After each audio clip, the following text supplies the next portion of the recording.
অন্নপূর্ণা ভাণ্ডারের নাম করে ফর্ম ফিল-আপের মাধ্যমে মহিলাদের টাকা দেওয়ার অভিযোগ উঠল বিজেপির বিরুদ্ধে। এই ঘটনাকে কেন্দ্র করে সোনারপুরে রাজনৈতিক উত্তেজনা তৈরি হয়েছে। তৃণমূল কংগ্রেসের পক্ষ থেকে সোনারপুর প্রশাসনের কাছে লিখিত অভিযোগ দায়ের করা হয়েছে। সোনারপুর দক্ষিণ বিধানসভা কেন্দ্রের তৃণমূলের প্রার্থী লাভলি মৈত্র অভিযোগ করে জানান, ফর্ম ফিল-আপের সময় মহিলাদের কাছ থেকে আধার কার্ড চাওয়া হচ্ছিল, প্রকাশ্যে টাকার প্রলোভন দেওয়া হচ্ছিল।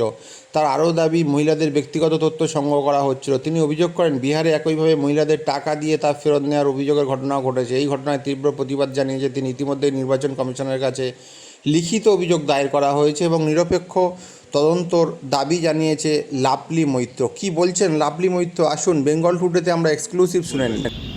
আজকে বিজেপির কিছু কর্মী এখানে সোনারপুর চত্বরে আমরা যেখানে দাঁড়িয়ে আছি ঠিক এই জায়গাতে টেবিল চেয়ার পেতে তারা মহিলাদেরকে টাকার প্রলোভন দেখাচ্ছিল এবং অন্নপূর্ণা ভাণ্ডারের নাম করে তারা ফর্ম ফিল আপ করানোর জন্য প্রত্যেকের কাছ থেকে আধার কার্ড চাইছিল।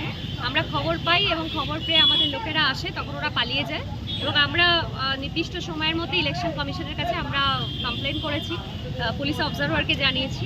আমরা নিরপেক্ষ তদন্ত আশা করব নির্বাচন কমিশনের কাছে এবং প্রকাশ্যে এইভাবে মহিলাদেরকে টাকা দিয়ে ভোট কেনার যে চক্রান্ত বিজেপি করেছে আমরা ধিক্কার জানাই এবং যতই টাকা দিয়ে ভোট কেনার চেষ্টা করুক কোনো ষড়যন্ত্র কোনো চক্রান্ত চলবে না এবং প্রত্যেকটা মানুষকে আমরা জানানোর চেষ্টা করছি যে ভারতীয় জনতা পার্টির হাত থেকে খুবই সাবধান, কারণ ওরা ব্যক্তিগত তথ্য জানতে চাইছে এবং আমরা দেখেছি ইতিমধ্যে যে ভিডিও ভাইরাল হয়েছে সেখানে বিহারে মহিলাদেরকে টাকা দিয়ে আবার টাকা রিটার্ন নেওয়া হয়েছে।